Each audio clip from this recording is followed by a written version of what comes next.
We've all had an experience with a dentist who is a little bit too rough, right? People like to think that they have had the horrific nightmare dentist, but I guarantee that whoever you dealt with, whoever was rooting around in your mouth, wasn't as bad as this guy. This is a dentist out of Wisconsin who was found guilty of healthcare fraud and other charges that he intentionally damaged his patient's teeth to boost his profits.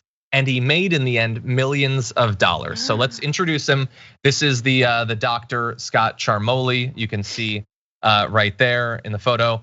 That's not actually him, and I'll be amazed if you can get the reference. But anyway, good movie, Little Shop of Horrors. You should check into it. But Scott Charmoli was convicted of 5 counts of healthcare fraud, 2 counts of making false claims about his client's treatment. Prosecutors say he'd routinely drilled or broken his client's teeth on purpose, charging them for additional treatment services to fix the damage that he'd just done. So what was the effect of this? Well, his profits ballooned. He originally at one point was making $1.4 million installing 434 crowns back in 2014. He made $2.5 million the next year installing more than double, 1,000 crowns. He was breaking hundreds of people's teeth. That is absolute madness. He badgered his patients and getting crowns they didn't need. He submitted pictures and x-rays as before photos after he broke their teeth to fool insurance companies. One client testified that Charmoli pressured him into getting 2 crowns in one appointment, despite Tedeschi believing that his teeth were fine.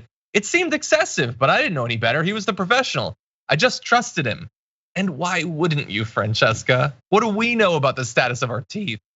No. This is like too triggering for me. I have had bad experiences with dentists. Long story short, got all my wisdom teeth removed. Didn't really need it. Mostly orthodontists. Butchers. They're butchers.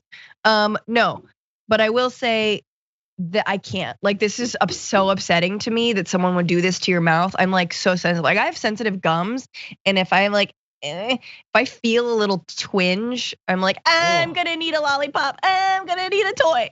You know what I mean? Like, I need all the nitrous for me to like actually go to the dentist. God. And I hate, they are rough. And so when you find a dentist that's like kind of gentle, I'm like, I love you forever. Like, I tell them that in my nitrous haze.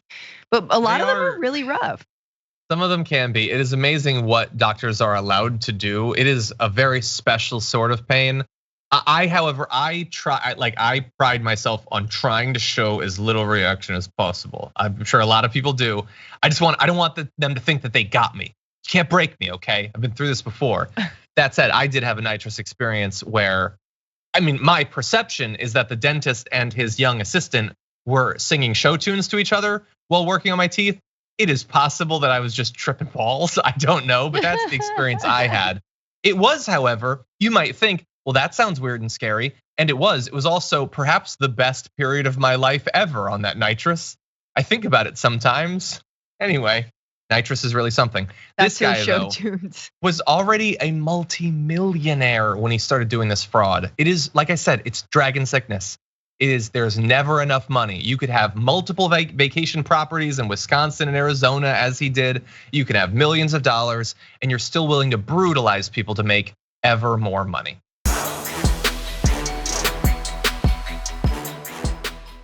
For more political news breakdowns, interviews, stories of activism, and me trying my hardest to care about the occasional big celebrity news story, subscribe to our YouTube channel at youtube.com/thedamagereport.